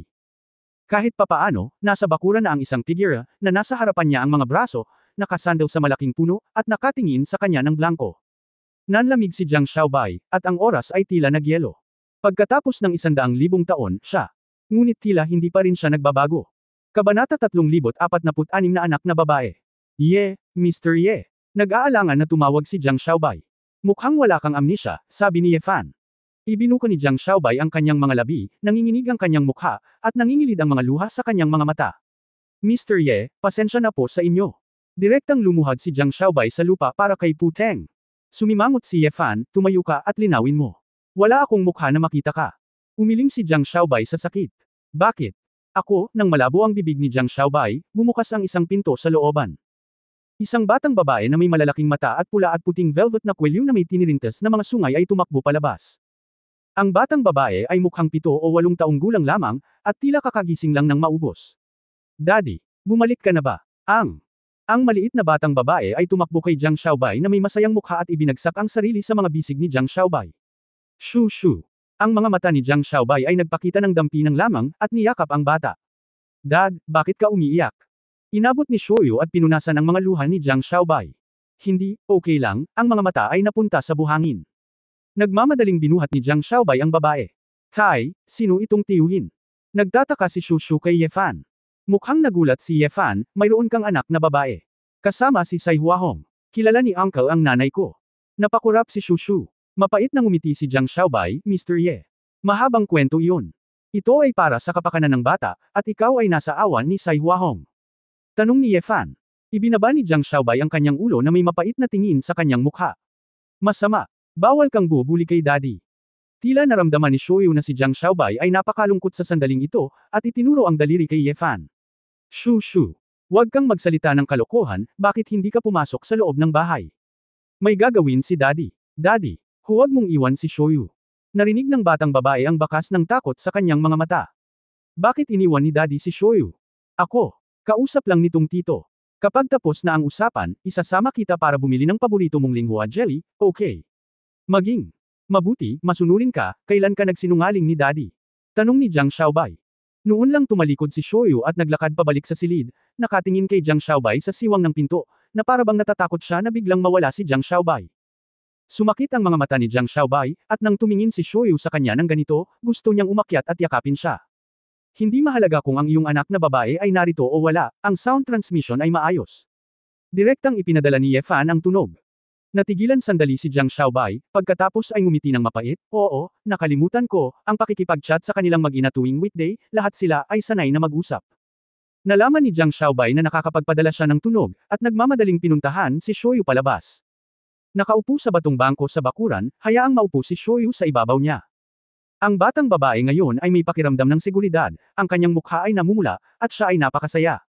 Mr. Ye, si Shoyu ay anak ni Huahong, ngunit, hindi ang aking anak. Nang makilala ko ang kanilang mag-ina, siya ay wala pang 5 taong gulang. Nasaan ang kanyang ama? Hindi nagulat si Ye Fan, ang ugali ni Jiang Xiaobai, normal ang ganitong bagay bilang stepfather. Ang kanyang ama ang malaking boss ng kasino na ito, sabi ni Jiang Xiaobai. Ano? Naghinala si Ye Fan na mali ang narinig niya. Ibig mong sabihin, ang boss sa likod nitong Sword Discourse platform. Ito ba ang ama ng bata? Ang lalaking nakikipagkumpetensya kay Huahong. Ang kanyang nasasakupan ay buntis kay Shoyu at lihim na ipinanganak. Ngunit ang taong iyon ay hindi nagustuhan si Huahong bilang isang murang miyembro ng pamilya, hindi binigyan ng pangalan si Huahong, at hindi kinilala si Shoyu bilang kanyang anak. Lasing ako isang araw at nakilala ko si Shoyu na umiiyak sa kalye. Siya. Gusto siyang pabulaykan, ngunit ayaw niya, sinabi na nakita niya ang kanyang ama na binubugbog ang kanyang ina. Siya. Itinuro din niya si Shoyu at sinabing isa siyang bastardo at hindi siya makikilala, kaya hayaan mo siyang lumabas. Bakas sa mukha ni Jiang Xiaobai ang bahid ng puot. So, pinatay mo ang kanyang biological father? Tanong ni Ye Fan. Hindi. Hindi ko siya matatalo, ngumiti si Jiang Xiaobai ng pilit. Natigilan si Ye Fan, kung gayon ikaw ay. Bagamat hindi ko kayang patayin ang lalaki, sa tingin niya ay maganda ang aking talino at may kakayahan akong tulungan siyang kumita ng pera. Kaya't nangako siya sa akin, basta't tutulungan ko sila sa kasino sa pamamagitan ng paggawa ng pera gamit ang espada. Magagawa kong si Huahong ang may-ari ng Fengyu City, at ibigay sa akin ang kanilang ina at anak. So pumayag ka. Hindi nakaimik si Ye Fan. Bakit? Ako. Namula si Jiang Xiaobai. Sumakit ang ulo ni Ye Fan at hinaplos ang kanyang noo. Halika, hindi na kailangang magtanong, naiintindihan din niya. Ito ay maaaring ang ulila at balo na ina, ang batang babae ay napaka-cute at nakakaawa, at si Sai Huahong ay mukhang napakaliwanag at nakakaganyak, Mr. Ang paraan ng pag-upo niya sa lupa habang umiiyak ay hindi komportable. Ako. Gusto ko lang silang tulungan. Ngumisi si Ye Fan, alam mo bang ginagamit ka, tinutulungan mo ang kanilang mag-ina, ngunit kontrolado pa rin sila ng big boss. Isa pa, parang nakatulong ka sa isang mahirap na mag-ina, pero mas marami kang inosenteng tao ang nasaktan mo. Alam ko. Sa simula, sinabi sa akin ng big boss at bonus na ang mga pumunta para sumugal, natalo, at hindi sila makapagreklamo. Iyan ang pinaniwalaan ko. Nang maglaon ay nalaman kong sadyang naglalagay sila ng mga bitag at tinukso ang iba na gumawa ng mabigat na taya. Napangiti si Jiang Xiaobai, ngunit huli na nang malaman ko. Ako, naisip kong iwan ito ng ilang beses, ngunit. Nang bumalik ako para makita si Shu Shu, at pagkatapos ay nakita ko na napakabuti sa akin ni Hua Hong. Ako lang. Sumimangot si Ye Fan, sa huli, isang bagay para sa iyo na maging malambot ang puso. Ang isa pang punto ay wala kang kinalaman sa big boss ng kasino, well, nahihiyang sabi ni Jiang Xiaobai, ako, hindi ko talaga kayang talunin ito, hindi ito sa parehong level. Nakita ko na lang na pumunta sa entablado ang kasino para hilahin ang malakas na lalaking naglalakad sa babaeng duwende ay nasa kaharian ng kaguluhan. Ang boss na ito ay may kakaibang background, ngunit normal na matalo mo siya, sabi ni Ye Fan. Mr. Ye, ikaw. Si Jiang Xiaobai ay may bakas ng pag-asa sa kanyang mga mata. Gusto mo tulungan kita? You are the sword god, the whole human world, oh no, the whole Taishi plane, who don't know you. Tulungan man kita, kailangan kong makinig, bakit ka nag-sorry, sa akin, ngayon lang lumuhad, bakit? Tiningnan ni Ye Fan ang matabang lalaki na may malalim at mahigpit na mga mata. Jiang. Ibinaba ni Xiaobai ang kanyang ulo sa discomfort, at sinabi sa isang voice transmission, wala akong silbi, nabigo akong protektahan sina Miss Yuner, Miss Mumu, at Wan Qing. Ang iyong ina na si Mrs. Nie at ang iba pa. Ano? Nagulat si Ye Fan. Bago ang aming spacecraft ay nakatagpo ng isang pagbabago-bago para sa hindi kilalang dahilan. Pagkatapos ay dumating ang isang bagyo ng mga asteroid, at ang spacecraft ay napunit. Nang bumalik ako sa aking katinuan, wala na ang lahat. Ako, naghanap ako ng mahabang panahon. Ngunit wala akong mahanap kahit isa. Umiiyak si Jiang Xiaobai, itinaas ang kanyang ulo at sinabing, tumakbo ako sa mundo ng mga tao mamaya at narinig ko ang iyong balita. Ngunit hindi ako nang ahas na makita ka, dahil hindi kita kayang kausapin. Sayang ako. Ang pagtawa ni Ye Fan, at ang taong ito ay hindi mapigilan. Kabanata 3047 Sino ang pinakamakapangyarihan? Iyon ay sinabi, hindi ko siya masisisi ng buo, napabuntong hininga si Ye Fan. Dad don't cry, binubuli ka na naman ba nitong tito? Galit na pinandilatan ni Shu Shu si Ye Fan. Hindi. Hindi, may naisip lang si Daddy, huwag mong isipin ang pagbuburda, sabi ni Jiang Xiaobai. Sinabi ni Ye Fan, Yuner, Wan Qing, ang aking ina at ang iba pa, ay maayos ang lahat. Ang nakikita mo ay hindi ang buong katotohanan. Napakurap si Jiang Xiaobai, Mr. Ye. Ikaw, anong sinabi mo? Si Mrs. Nie at ang iba ay ayos lang. Ang usapin ay komplikado. Sa madaling salita, nagsasangkot ito ng maraming prinsipyo na hindi maipaliwanag ng malinaw. Ang masasabi ko sa iyo para sigurado ay ang bagay na ito, hindi ang iyong responsibilidad. Kaya, hindi mo kailangang sisihin ang iyong sarili. Hindi mo ako pinatawad. Ibig mong sabihin, buhay silang lahat. Buhay. Sabi ni Ye Fan at tinawagan si Du Yuner. Sa eksena, nag-chat sina Fatty Jiang at Du Yuner. Natigilan si Jiang Xiaobai nang marinig niya ang boses ni Du Yuner. Siya nga pala, sina Wang Zihan, Sisli at ang iba pa, kasama mo ba sila? Tanong ni Ye Fan. Bakas lang sa mukha ni Jiang Xiaobai ang pagkagulat, at saka malungkot na umiling. Si Sisli at Vinia ay parehong pumanaw, at ang haba ng kanilang buhay ay nasa dulo ng kanilang buhay. Si kapatid na Wang, minsan ay nakatagpo ng dagat ng mga halimaw at namatay sa pakikipaglaban upang protektahan tayo, at umalis sa libu-libong taon na ang nakalilipas. Sa totoo lang, matagal na ang nakalipas. Tapos na ang usapin, bam-antong hininga si Jiang Xiaobai. Talaga. Bam-antong hininga at bam-antong hininga si Ye Fan, bagamat sinabi niya na ang pagsilang, pagtanda, pagkakasakit at kamatayan ay dapat na ganito. Ngunit sila ay buhay pa rin at maayos, at ang mga matatanda ay isa-isang umalis, na kung saan ay hindi ang lasa. Ang paglilinang para sa mahabang buhay at mahabang buhay ay maaaring hindi palaging isang masayang bagay. Mr. Ye, tapos hindi ako naawa sa'yo. Isang pulang ilaw ang lumitaw sa mukha ni Jiang Xiaobai. Malamig na ngumiti si Ye Fan, hindi ka nagsisisi sa akin, ngunit napakaraming tao ang pinagsisisihan mo. Ilang tao na ang nasaktan mo sa mahigit 500 sword battle sa nakalipas na ilang taon, at wala kang anumang puntos. Nanlamig ang ekspresyon ni Jiang Xiaobai. Sorry, kung alam ko. Ang mga bagay ay hindi tulad ng iniisip ko, matagal na sana kitang hinanap. Kumunot ang noo ni Ye Fan, si Sai Huahong ay kasama mo sa nakalipas na ilang taon, at naging mag-asawa na kayo. Hindi. Wala pa akong kasal, pero may relasyon na ako. Sabi ni Jiang Xiaobai na namumula ang mukha. Gusto mo ba talaga siya? Tumango si Jiang Xiaobai, alam kong may nagawa siyang masama, ngunit napakabait niya sa akin. Cash cow ka niya, syempre maganda ang pakikitungo niya sa iyo. Kung hindi niya hahayaang kilalanin ka ng kanyang anak bilang kanyang ama. Hindi. Si Shoyu ang nagtanong sa akin kung gusto kong maging ama niya, at pumayag ako. Hindi hiniling ang bonus. Kung para talaga sa ikabubuti mo si Sai Huahong, hindi kanya hahayaang kontrolin ng amo behind the scenes with her. Ginagamit kanya ngayon, pero gusto kanyang hiramin para kunin ang pinakamataas na posisyon. Ang talagang pinapahalagahan niya ay tubo lamang. Maniwala ka man o hindi, kung papayag ang Big Boss na tanggapin ang kanilang mag-ina, sisipain ka lang ni Sai Huahong. Ngumisi si Ye Fan, kung hindi, bakit sa palagay mo siya ay nagsusumikap para kumita ng pera para sa kasino? Ito ay hindi para sa pagiging mabuti sa harap ng kanyang master na lalaki. Pagganap, kung ako, talagang tulad mo, dapat kong isipin ang tungkol sa pagkuha sa iyo at sa aking anak na babae upang lumipad palayo. Kahit na hindi ka makakapunta, hindi ka papayagang kumita ng itim na pera na iyon at madumihan ang iyong mga kamay. Halatang may maganda kang intensyon sa puso mo at ayaw mo sa mga ganitong araw, pero naintindihan ka na ba niya? Ni Jiang Xiaobai. Ang mukha ay maputlang berde, nagngangalit ang kanyang mga ngipin, at walang sinabi. Pagkaraan ng ilang sandali, umiling si Jiang Xiaobai, hindi ako naniniwala, hindi ganoon ang pakikitungo ni Huahong sa akin. Maniwala ka man o hindi, wala akong pakialam. Ang mas pinapahalagahan ko ay ang malaking boss sa likod ng negosyo ng Swordsman Platform. Sa pagiging walang awa, maaari siyang kumita ng black money sa pamamagitan ng pagdaraya, at maaari siyang magpatuloy sa paggawa ng malaking negosyo. Ngayong bahagi na ng aking imperyo ang Kyushu, gusto kong makita kung sino ang nasa likod ng mga eksena. Tumingin si Ye Fan sa pagbuburda at maalalahanin. Sa sandaling ito, may gumagalaw sa labas ng pinto. Xiaobai, bumalik ako, magluluto ako ng paborito mong nilagang ngayon, nagsuot ng simpleng damit si Sai Huahong. Ang luho na palda sa kanyang roba ay bumalik mula sa labas kasama ang ilang sariwang sangkap na binili niya. Banghong, hayaan mong ipakilala kita. Kinabahan si Jiang Xiaobai at hindi alam kung paano ito ipapakilala, ngunit nang lumingon siya, nalaman niyang wala na si Ye Fan. Xiaobai, sino ang gusto mong ipakilala sa akin? May tao ba sa bahay? Nakangiting tanong ni Sai Huahong. Inay. May masamang tiyuhin na nagpaiyak sa tatay ko, tumakbo si Shoyu, niyakap ang binti ng kanyang ina at sinabing. Tumingin si Sai Huahong sa pulang mata ni Jiang Xiaobai at tinanong kung ano ang nangyayari. Mapait na ngumiti si Jiang Xiaobai, hindi. Wala lang, matandang kaibigan lang, may nararamdaman.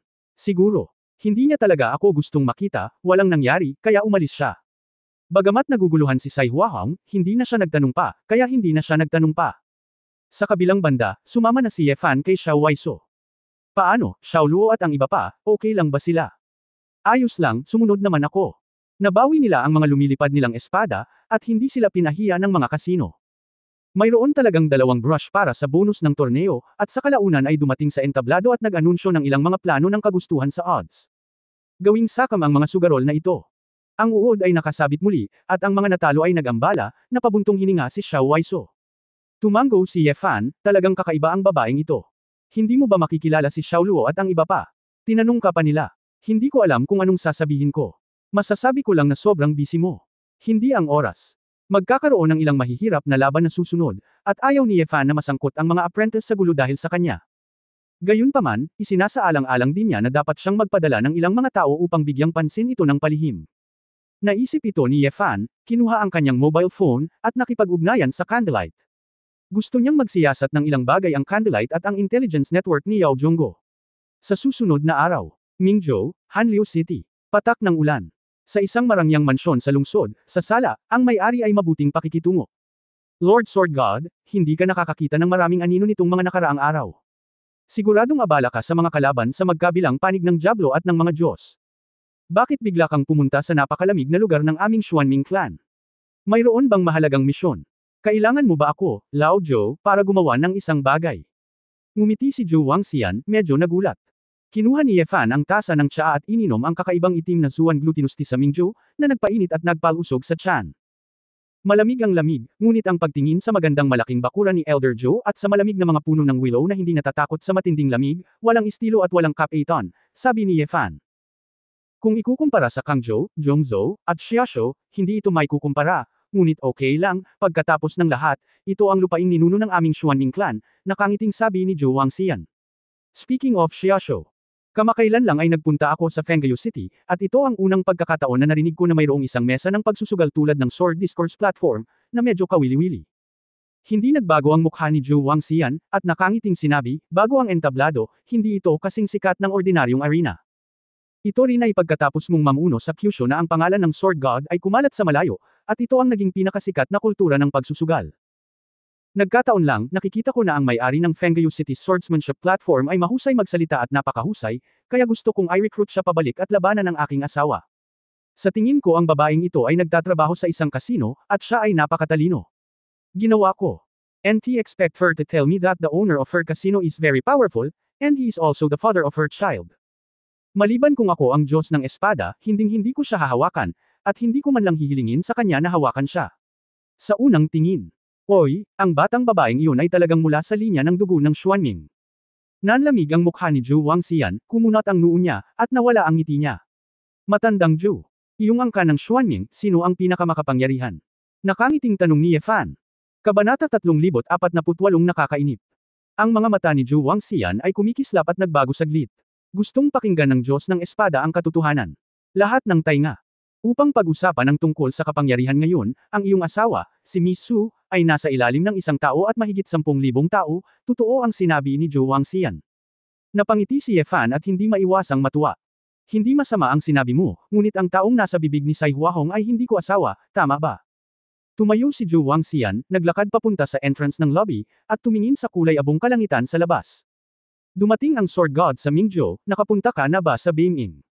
Hindi, ngunit hahanap ako ng oras upang makita ito. Panahon na para tingnan, Beiming ang tunay na lugar ng kapanganakan ng aking Xuanming clan. Ang kahangahangang Siske, bagamat hindi ito maihahambing sa walang katapusang dagat ng Jeros. Ngunit napakaganda rin ito. Ito ay may kakaibang estilo. Dahil sa klima, ang Beiming ay tahanan ng ilang kakaibang mythical beast. Ang pinakasikat sa mga ito ay ang Kunpang, Damil at si Ye Fan, nagtataka kung bakit binanggit ito ni Zhu Wangxian. Mayroon si Ye Shuangguang. Minsan ko na itong nakita. Napakaganda nito, ngunit pagkatapos ng lahat, hindi ito maihahambing sa mga nangungunang Diyos tulad ng Dragon at Phoenix. Haha! Ang Sword God ay may tame 5-clawed golden dragon sa tabi niya, kaya natural na ayaw niya sa mga ordinaryong divine beast tulad ng Kunpang. Tulad ng mga ordinaryong Titan, si Kunpang ay mas mahusay kaysa sa isang higanti sa pangangatawan, kaya sa mga tuntunin ng lakas, natural, maaaring hindi ito masyadong advanced. Lumingon si Zhu Wangxian at nakangiting sinabi, alam ba ng Diyos ng Espada kung ano ang gustong kainin ni Kunpang? Ang buhay sa dagat ay natural na kumakain ng isda at hipon, o iba pang nilalang sa dagat. Posible bang manghuli ng mga ibon sa kalangitan? Sabi ni Ye Fan. Umiling si Zhu Wangxian. Bakit, hindi ba? Nagtataka si Ye Fan. To be exact, walang nakakaalam kung ano ang gustong kainin ni Kunpang. Kahit si Kunpang mismo ay hindi alam. Bakit? Nagtataka si Ye Fan. Sa tuwing kumakain si Kunpang, sabay-sabay niyang nilalamon ang buong dagat. Napakalaki nito na kung pipiliin niyang kainin ito, hindi siya mabubusog. Sa makatuwid, direktang nilalamon ni Kunpang ang buong dagat sa bawat oras. Anong uri ng isda at hipon ang naruroon, o anong uri ng mga hayop sa dagat? Kahit anong mga isla, mga coral reef, isang panunuyaang lumitaw sa sulok ng bibig ni Zhu Wangxian, kahit mga tao. Tahimik na sumimangot si Ye Fan. Hindi lihim na makakain ng tao si Kunpang. Ang sinumang pupunta sa Beiming para magtanim ay babalaan na mag-ingat sa paghahanap ng pagkain ni Kunpang. Kahit na maraming tao na sa kasamaang palad ay kinakain ng Kunpang taon-taon, wala silang narinig na sinuman. Pupunta ako sa krusada Kunpang. Dahil, nang kumain si Kunpang sa isang lugar sa dagat, hindi niya naisip kung ano ang laman nito. Kung gusto mong sisihin, masisimulang itong mga tao, na nagkataong nakatira sa lugar na iyon, o dumaan lang sa lugar na iyon. Ang dagat. Napakalaki ni Kunpang para makita ang hamak na tao. Ang mga tao ay maaari lamang tumingin sa Kunpang. Kahit na hanggang sa sandaling kinakain, hindi nakikita ng mga tao kung ano ang hitsura ni Kunpang. Parang bumabagsak ang langit at lahat madilim. Kung kakainin sila, sisihin lang nila sarili nila, hindi maganda ang lakas nila. Nakangiting tanong ni Zhu Wangxian, Panginoong Sword God, pumarito ka upang hatulan, kumakain si Kunpang ng mga tao, mali ba ito? O may kasalanan ba? Ikaw Fan. Walang ekspresyon at nag-isip sandali. Gusto mong sabihin na para sa iyo, sa ina at anak ni Sai Huahong, at sa negosyo nilang Gentay, wala ka talagang pakialam sa kanila. Masyado silang walang halaga, hindi mo sila sinasadya, ang buong bagay ay hindi may tinatawag na tama at mali. Inamin ni Zhu Wangxian, sa totoo lang, kung hindi dahil sa sadyang paalala ng Panginoong Espada ng Diyos, nakalimutan ko pa nga na ang pangalan ng babae ay Sai Huahong, at wala akong matindaan na batang babae. Pero may isang may gusto I think her swordsman is something that can be made. Ito ay isang kaawa-awa. Na ang kalikasan ng tao ay mahirap makamit ang mga dakilang bagay, at natatakot ako na sa buhay na ito ay magiging matanda lamang sa katapusan ng araw. Iyan ang iyong anak, sabi ni Ye Fan na nakakunot ang noo. Alam ng Sword God, ilang taon na si Zhu. Si Zhu mismo, sa katunayan, ay hindi maalala, 10,000 taon, mga bata. Hehe, ang panganay kong anak, panganay na babae, hindi ko alam kung saan nasaan. Ang aking mga ina po ay naninirahan na sa buong Hanliu City. Mga babaeng gustong makipagrelasyon kay Zhu, mga babaeng gustong manganak para kay Joe para magkaroon sila ng status. Patuloy ang listahan. Tama ang naalala ni Roo Jo X, na si Sai Hwahong ay orihinal na murang babae na sumasayaw sa isang art hall. Kung isang babaeng ganyan ang makakakilala kay Joe, it really shows that she is very capable. Ngunit, ipinapakita rin ito mula sa simula na maraming bagay ang kanyang idinisenyo ng mabuti. Sinabi ni Joe Wang Xian, sa totoo lang, walang pakialam si Joe, dahil ito ay isang mahabang paglalakbay ng paglilinang, at ito ay paminsan-minsang libangan lamang. Paminsan-minsang libangan, nakaramdam ng hindi komportable si Ye Fan, ngunit alam mo, hindi nagsisinungaling si Joe Wang Xian. Ito ay isang hindi kasiya siyang lasa. Dahil, malinaw na alam ni Ye Fan ang isang problema na maaaring kailanganin niyang harapin sa hinaharap na kakainip. Oo, nakakapagod. Ang isang mortal, kung mabubuhay siya ng 100 taong gulang, masasabi niyang, sa buong buhay ko, gusto kong maging mabait na tao, at gusto kong sumikat sa kasaysayan. Sa 100 taon, hindi mahirap maging mabuting tao. Paano ang mga monghe? Paano naman ang isang plane-level powerhouse? 10,000 taon, nang ahas ka bang sabihin na palagi mong pananatilihin ang iyong orihinal na intensyon at hindi kailanman gagawan ng anumang bagay na naiiba? Siguro sa libu-libong taon sa simula, handa akong ituloy ang magagandang babae, patuloy na ituloy at panatilihin ang imahe ng isang mabuting lalaki. Biglang isang araw, maaari kang mapagod at magsimulang hindi gaanong pasensya. 10,000 taon mula ngayon, hahabulin mo pa rin ba ang kababaihan ng walang kapaguran? Nadama ni Ye Fan na maaaring posible, ngunit malamang na hindi. Kapag ang iyong asawa, pamilya, isa-isang umalis, hindi ka ba maghahanap ng ibang babae para masaya? Tuturuan mo ba ang bawat bata ng matyaga at maingat tulad ng ginawa mo sa iyong una at pangalawang anak? Itataas ang bawat laman at dugo para lumaki. Hindi alam ni Ye Fan, dahil hindi pa siya 10,000 taong gulang, kahit kalahati ng Joe Wang Xian at 1/4 ng kanyang edad. Bagamat umaasa si Ye Fan sa Sword God Ring, ang kanyang utak ay maaaring nakaranas ng libu-libong taon, ngunit ang kanyang sariling karanasan sa buhay ay talagang ilang dekada lamang. Mahal pa rin niya ang kanyang asawa, ang kanyang mga pinagkakatiwalaan, at ang kanyang anak na babae. Ngunit, natuklasan talaga ni Ye Fan na unti-unti siyang tumigil sa pagiging katulad ng pagkahulog at ni Lucifer noon, puno ng dugo, puno ng paghahangad ng hustisya at konsensya. Ito ay tulad ng oras na ito, kung ito ay hindi para sa Jiang Xiaobei nakatayo sa entablado, kung ito ay hindi para sa kanyang sariling direktang disipulo. Ikaw ba talaga ang bahala sa bagay na ito? Napangiti si Ye Fan, hindi siya sigurado. Not to mention him, kahit si Xiao Waiso ay hindi ito pinapansin ng kusa, at pinakinggan lang ito. Anong Sai Hwahong na mag-ina, anong mga kapatid na duwende, na namumuhay ng kahabag-habag, ang talagang mahalaga sa kanya?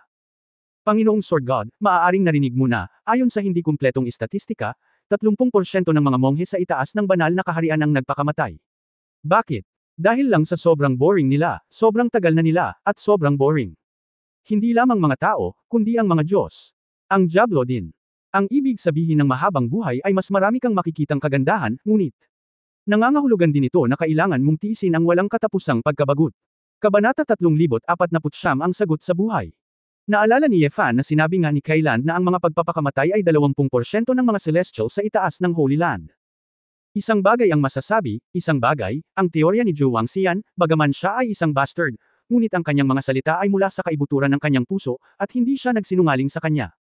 Ang dami mong sinabi, para lang sabihin sa akin na ang bagay na ito. Wala akong dapat pakialam. Dahil, sa parehong katawan, ng ating kunpang, ang mga mortal na gawain ay hindi dapat banggitin. Tanong ni Ye Fan. Master Sword God, with all due respect, talagang nagulat si Joe na ibinalita mo ito. Hindi. Banggitin ka, kahit ako, ay higit na mabuti kaysa sa isang kunpang. Ikinalat ni Joe Wang Xian ang kanyang mga kamay, kumakain si kunpang ng mga tao at walang nagsasalita.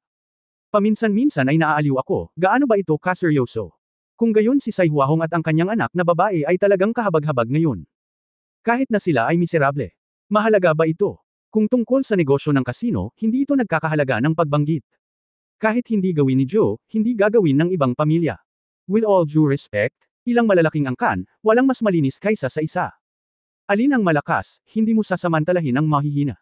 Kung hindi maganda, sino ang gustong maging malakas? Ngumisi si Ye Fan, ang taong ito ay halos hindi na magsabi, ikaw na Diyos ng espada, ang pinakamaraming pinagsamantalahan. Totoo, gusto ni Ye Fan na kontrolin ang lahat ng tao ang mundo, syempre, ay ang pinakamalupit na pagsasamantala. Sinasabi ko ito, hindi para i-justify ang sarili ko. Mabuti at masama, tama o mali. Walang pakialam dito ang mga katulad namin. Ang pagsunod sa secular na etika, iyan ang ginagawa ng mga karaniwang tao. Kami ay nasa antas, ay ang isa na gumagawa ng mga patakaran. Hindi. Upang maging tumpak, nalampasan natin ang saklaw ng mga tao. Ang mga Diyos at demonyo ay hindi madaling tanggapin ng isang tao sa bukas na mundo. Mga mayabang at mababa ang tingin sa kanila. Gayunpaman, hinding-hindi nito tatanggihan ang isang madiskarteng antas na sumali, at kahit na ma-recruit ito, hinding-hindi ito bibitawan. Bakit? Dahil ang madiskarteng antas ay nangangahulugang lumalampas sa mga lahi at lumalampas sa secular na mga tuntunin. Ngumiti si Zhou Wangxian. Lord Sword God, bakit sa tingin mo ang Demon King ay nahuhumaling sa digmaan at pagiging Demon Emperor?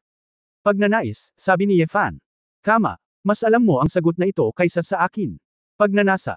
Sinabi ni Zhou Wangxian, maaaring ikaw ay naghahangad ng mas mataas na kaharian kaysa sa pagiging isang emperador, ngunit para sa 7 dakilang hari ng demonyo, ang kanilang hinahabol ay ang Demon Emperor. Kung walang pagnanais, walang kahulugan ng mabuhay, at walang takot sa kamatayan.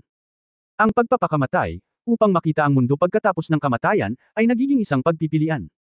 Ang mga hari ng demonyo ay mga demonyong malakas ang pag-iisip, at hindi sila magpapakamatay. Patuloy nilang polalawakan ang kanilang mga pagnanasa at gagawing motibasyon, kahit isang panahon, ilang panahon. Patuloy silang magsasagawa ng mga digmaan upang maging emperador ng Diablo, hanggang sa magbago ang dinastiya, sila ay napatay, at sila ay pinalitan. Gayunpaman, may pakialam ba sila sa mga taong namatay sa digmaan? Paano naman ang pakikipagkompetensya para sa mga mapagkukunan para sa kapakanan ng mga tao? Hindi ba ang simula ay ang lahat upang matugunan ang sariling makasariling pagnanasa?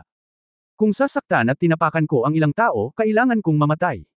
Kung gayon ang ginawa ko, Zhou Wangxian, ay walang halaga kumpara sa mga demonyong hari. Master Sword God, kung hindi mo talaga mapapatawad ito, maaari mo akong sisihin o patayin mo ako kaagad.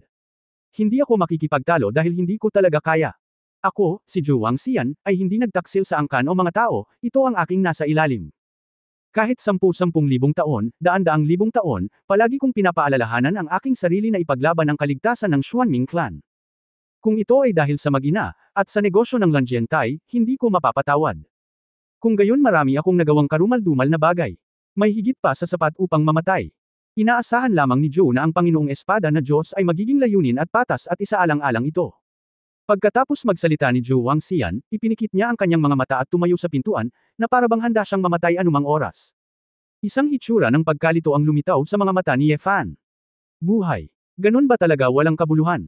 Habang tumatagal mas lalong hindi mo naiintindihan. Sa isip ni Ye Fan, biglang lumitaw ang figure ni Ye Wuya. Ano ang ginawa ng matandang foodie na iyon? Dati, hindi naiintindihan ni Ye Fan, at minsan ay kinasusuklaman ito. Pero ngayon, may naintindihan na talaga siya. Gayunpaman, tiyak na, pag-unawa, ang dahilan kung bakit natakot si Ye Fan. Nakatitig ka sa bangin, at nakatitig din sa iyo ang bangin. Ganon pala ang pakiramdam. Hey! Napabuntong hininga si Ye Fan, at sa hindi malamang dahilan, nakaramdam siya ng goosebump sa buong katawan niya. Zhou Wangxian, sabi mo, ang katapusan ng mahabang buhay, ano ito? Binuksan ni Zhou Wangxian ang kanyang mga mata, na nagpapakita ng isang dampi ng pagiging komplikado. Karamihan sa mga kwalifikasyon ni Zhou ay walang pagkakataong malaman, ngunit Lord Sword God, maaari mong subukan ito. Natatakot ako na hindi ako makapaghintay ng mahabang panahon. Iyon ang dahilan kung bakit kailangan nating ituloy ang mas matataas na eroplano at mas malalakas na puwersa. Napabuntong hininga si Ye Fan, sa huli, mayroon ba talagang sagot sa buhay? Marahil, sa harap ng tanong na ito, si Zhou Zan ay nakatingin lang sa langit, ngunit hindi niya alam na ito ay isang pangkaraniwang buhay na sa bibig ni Kunpang. Sa totoo lang, kailangan ng maraming lakas ng loob upang maglakas loob na ituloy ang sagot na ito. Parang, naglalakad sa gilid ng magulong ilog, gaano karaming tao ang maglalakas loob na tumawid sa ilog. Ngumiti ng mapait si Ye Fan. Umiling. Lord Sword God, ang sinabi mo ay napakatotoo. Tumango si Zhou Wangxian at sinabing may emosyon. Tumayo si Ye Fan at naglakad papunta kay Zhou Wangxian. Biglang bumaril ang palad at tumama sa tadyang ni Zhou Wangxian. Bang! Si Zhou Wangxian ay umatras ng 3 hakbang at umubo ng isang subo ng dugo. Lord Sword God, ito ba? Nabalian siya ng tadyang pero hanggang doon na lang.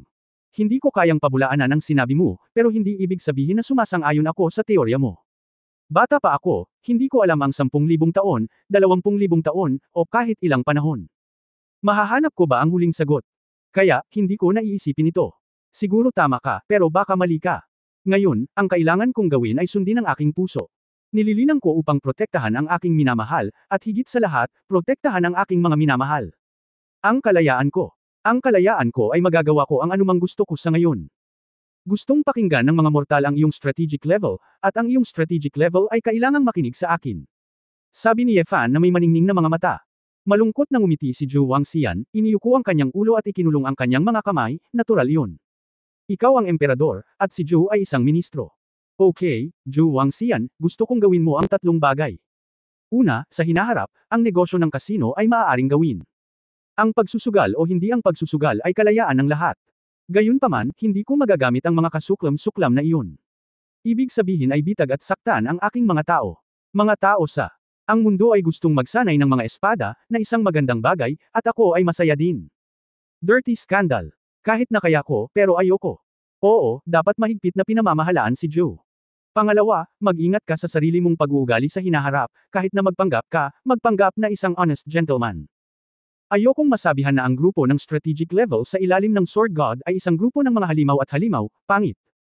Dapat mong malaman na hinding-hindi ako umaasa sa aking mga nasasakupan para sakupin ang antas ng mundo, isa pang mas madiskarteng antas. Obey, pinunasan ni Zhu Wangxian ang kanyang malamig na pawis. Sinabi ni Ye Fan, ang pangatlo, sumama ka sa akin sa Xiaoshu, at sasabihin ko sa iyo pagdating ko doon. Nang makitang lalabas na si Ye Fan, mabilis na sumunod si Zhu Wangxian. Lord Sword God, kararating mo lang, hindi ba kailangan mong magpahinga ng 2 araw? Hiniling ko sa mga katulong na maghanda ng kaunting regalo, at ang mga espesyalidad ng Mingzhou ay hindi pa naihahatid, hindi na kailangan, sabi ni Ye Fan. Kung gayon, Lord Sword God, para ipakita ang kanyang sinseridad, hahatiin ni Zhou ang 20% ng kita ng kasino at ibibigay ito sa iyong treasury. Hindi pa rin mapalagay si Zhu Wangxian, dahil sa takot na isasama siya ni Ye Fan. Paglabas, bago siya makita ng angka ng Xuanming, direkta niya itong pinatay, kaya gusto niyang subukan ang lahat para mapasaya siya. Sa tingin mo ba papatayin kita ng palihim? Nakikita ni Ye Fan ang kanyang iniisip. Nahihiyang ngumiti si Zhu Wangxian, ang kanyang mga mata ay medyo nag-aalangan na magsalita. Zhu Wangxian, huwag mong isipin na subukang pasayahin ako, wala itong kabuluhan. Wala kang maibibigay sa akin, dahil akin ang buong imperyo. Hindi ko na kailangan ng mabahong pera mula sa iyo, dahil ang pera ay selyo ng aking pamilya. Oo. Tinapik ni Ye Fan si Zhu Wangxian sa balikat, at pagkatapos ng ilang sandali ng pagbabalat kayo, lumabas siya ng pinto. Napatulala si Zhu Wangxian, sa huli ay umiling siya ng walang magawang ngiti at sumunod sa labas. Chapter 3050 Kamumuhian mo ba ako? Xiaoshu, Fenggayu City. Sa labas ng isang bakuran sa isang residential area. Master Sword God, maglakas loob na magtanong, sino ang matabang eskrimador na iyon? Hindi maiwasang magtaka ni Zhu Wangxian matapos marinig ang ikatlong kahilingan ni Ye Fan. Pagkatapos ng nangyari ngayon, anuman ang piliin niya sa hinaharap, wala itong kinalaman sa akin, sabi ni Ye Fan. Si Zhu Wangxian ay natigilan sandali, pagkatapos ay tumango. Naiintindihan ko, pagkatapos ay papasok ako. Hindi ka madali. Hehe, Lord Sword God, napakalawak ng Kyushu. At may 10 bilyong tao, ilan ba talaga ang nakakakilala sa 10 rebulto natin? Ang Sai Huahong na iyon ay sadyang hindi sapat. Hindi ko alam kung sino ako, ang negosyo ng kasino, ibig sabihin, kilala ako ng ilang malalaking tindera. At muli, kahit na alam nila kung sino ako, ano ang magagawa nila? Sabi ni Zhu Wangxian. Ang huling pangungusap ay ang tanging dahilan, ang iba ay umutot, ngini siya ni Ye Fan. Awkward na ngumiti si Zhu Wangxian, pagkatapos ay inayos ang kwelyo ng kanyang damit at naglakad papunta sa gate ng bakuran. Sa sandaling ito, madilim na ang gabi. Sa silid, si Jiang Xiaobai ay nagbabasa ng storybook kay Shoyu. May hawak na puppet toy si Shoyu, at nabighani siya. May desk sa di kalayuan, katabi ng spar lamp. Ang bonus ng laro ay gumagamit ng calculator upang kalkulahin ang account ng kasino sa araw.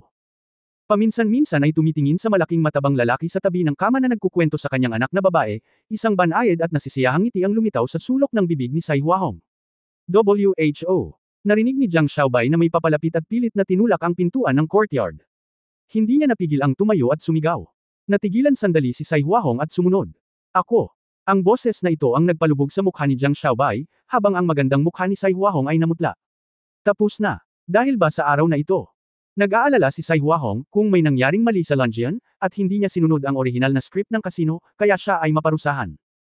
Huahong, huwag kang mag-alala, problema ko ito. Ako na ang bahala kung may nangyaring masama. Kinamayan ni Jiang Xiaobai ang babae at mabilis na lumabas. Si Zhu Wangxian ay nakatayo sa bakuran sa sandaling ito, nakatingin sa paligid sa mga kasangkapan sa nakapalibot na bakuran. Mga berdeng halaman, bulaklak, ilang laruan ng mga bata, isang swing. Medyo mainit. Boss Joe, di ba sabi mo hindi ka pupunta para guluhin ang buhay namin? Tanong ni Jiang Xiaobai na may pag-aalalang ekspresyon. Lumingon si Zhu Wangxian, ang gusto ko ay ang negosyo ko, wala kang karapatang magtanong. Guru, si Sai Huahong ay tumakbo palabas at direktang lumuhad sa lupa. Ngayon, nawala ako sa swordsmanship platform at nagdulot ng mga pagkalugi, at ang bonus ay nagkasala. Ngunit ang bonus ay tiyak na makakahanap ng isang paraan upang maibalik ang lahat ng pera. Kinaikit ni Zhou Wangxian ang kanyang mga mata at nakangiting sinabi, bumangon ka, sulit pa rin ang perang ito. Huwag mo akong hayaang pumunta rito. Kung gayon, guro, narito ka. Si Sai Huahong ay mukhang naguguluhan. Lumapit si Zhou Wangxian kay Sai Huahong at nagpakita ng kakaibang ngiti. Inabot niya at hinawakan ang baba ni Sai Huahong, bumangon ka. Nang inig si Sai Huahong nang may kaba at dahan-daang tumayo. Master, ikaw, bad boy, huwag mong patulan ang nanay ko.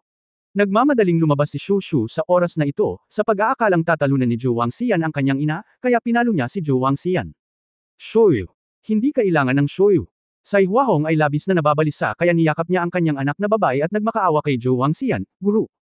Ang bata ay ignorante, dahil siya ay sarili mong laman at dugo. Manahimik ka. Napakabangong babae, wala itong kinalaman sa akin. Malamig na sabi ni Zhou Wangxian. Galit na dilat ni Shoyu ang kanyang mga mata, inikot ang kanyang ulo at niyakap ang binti ni Jiang Xiaobai. May ama si Shu Shu. Ang malaking kontrabida ay hindi ang ama ni Shu Shu. Tumigil ka sa pagsasalita. Maging masunurin ka. Namatay si Sai Huahong sa gulat. Niyakap ni Jiang Xiaobai ang bata at matamang tumingin kay Zhou Wangxian. Malamig na bumantong hininga si Zhou Wangxian, lumapit kay Sai Huahong, at sinabing, Huahong, alam kong maganda ang ginawa mo sa lahat ng mga taon na ito. Nandito ako ngayon para bigyan ka ng pagkakataon. Pagkataon, nagulat si Sai Huahong. Hindi mo ba gustong mauna, alisin ang iyong mababang katayuan, at maging isang taong may kahusayan? Nakangiting sinabi ni Zhou Wangxian, sa nakalipas na ilang taon, napatunayan mo ang iyong lakas, maaari kitang ibalik sa Mingzhou at sundan mula ngayon. Sa tabi ko.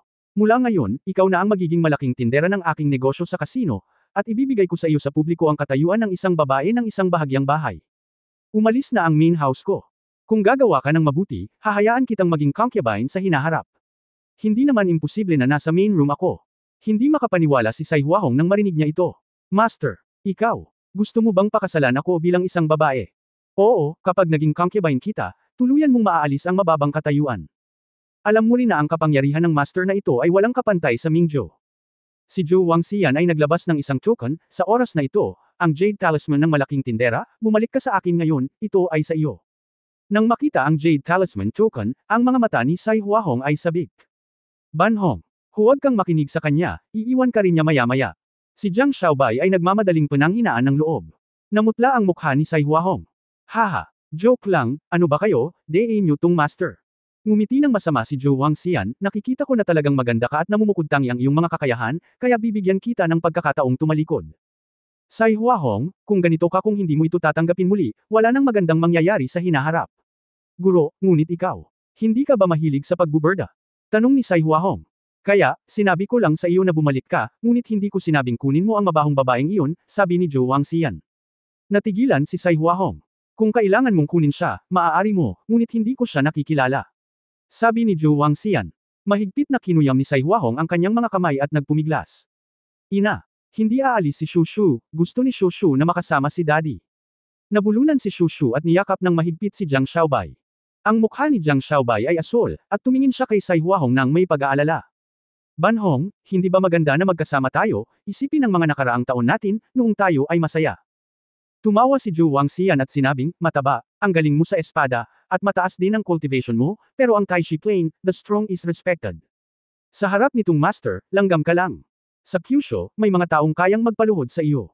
Si Sai Huahong ay kasama mo, ngayon ikaw ay isang babae, paano ang hinaharap? Sai Huahong, matalino ka dapat alam mo kung ano ang pinakamahalagang bagay sa Kyushu. Nagulat si Sai Huahong at tahimik na naglakad patungo kay Shoyu. Shu Shu, lumapit ka sa nanay ko. Hindi. Shu Shu, huwag kang umalis, gusto mong makasama si Daddy. Niyakap ni Shu Shu si Jiang Xiaobai at tumangging bumitaw. Namumula ang mukha ni Jiang Xiaobai, Huahong. Ikaw, gusto mo ba talagang umalis? Hindi nagsalita si Sai Huahong, ngunit lumakad sa gilid ng kanyang anak at inabot upang hawakan ang buhok ng bata. Xiaobai, sagutin mo ako ng tapat. Tumingin si Sai Huahong kay Jiang Xiaobai, magagalit ka ba sa akin kung aalis ako kasama si Shoyu? Nakaramdam si Jiang Xiaobai na parang tinamaan ng kidlat. May mapait na ngiti sa labi, umiling siya. Bakit? Nagtaka si Sai Huahong. Ginawa ko ito ng kusa, ako. Hindi kita sinisisi, walang muwang nangumiti si Jiang Xiaobai. Idiot, ginagamit na kita. Alam ko, pero payag ako, umiiyak na sabi ni Sai Huahong, at hindi napigilan ng mga luha ang pagpatak. Pagtatapos ng kabanatang ito. For more updates click on the notification bell.